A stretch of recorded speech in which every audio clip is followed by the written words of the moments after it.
Everything was pretty much going great, living the dream.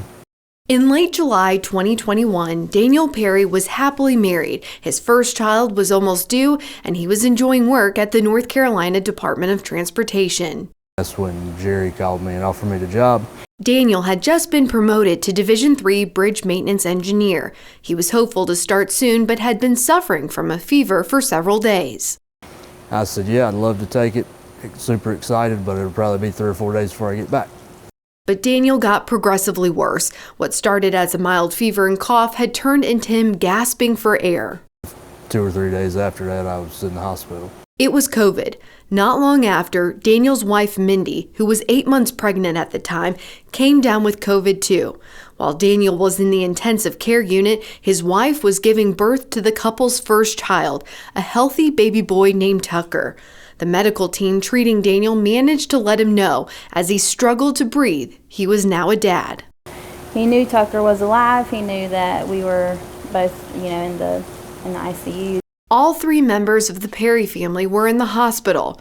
Daniel, though, would have the biggest fight of his life to come. My next memory is towards the middle of October. Days after becoming a dad, Daniel was put on a ventilator. The medical staff was doing everything they could, taking life-saving measures to keep the 34-year-old alive. Mindy would fight off COVID and was released to go home with Tucker. Fortunately, she had her mother's help as they waited anxiously for her husband to recover.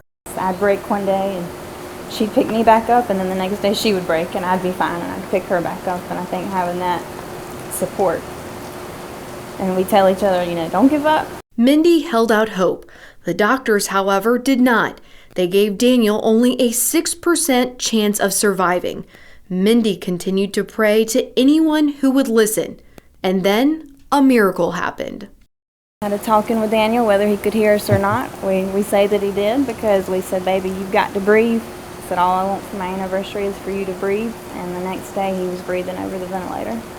Improvement. Daniel Perry had been clinging to life on the ventilator machine for 59 days. The good Lord saved my life, but I think He uses people as tools, and the people at New Hanover were the tools He used. Still, he had a very long road to recovery. I couldn't lift my hands, my head. I couldn't hardly move my face. But he was determined.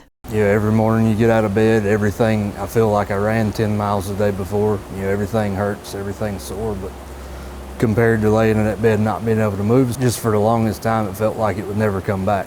Daniel said his doctor said it would be at least 1 year before he could return to work.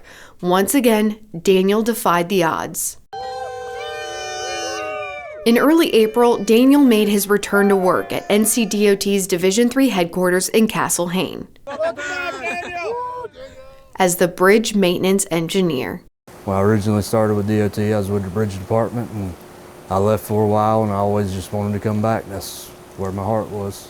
Throughout it all, I just kept my faith in the Lord, and He wasn't quite ready for me yet. Today, Daniel Perry is grateful. He's landed his dream job, and he's back with his wife and young son. He says he is excited for what's to come, including celebrating his son's first birthday and many more years at NCDOT.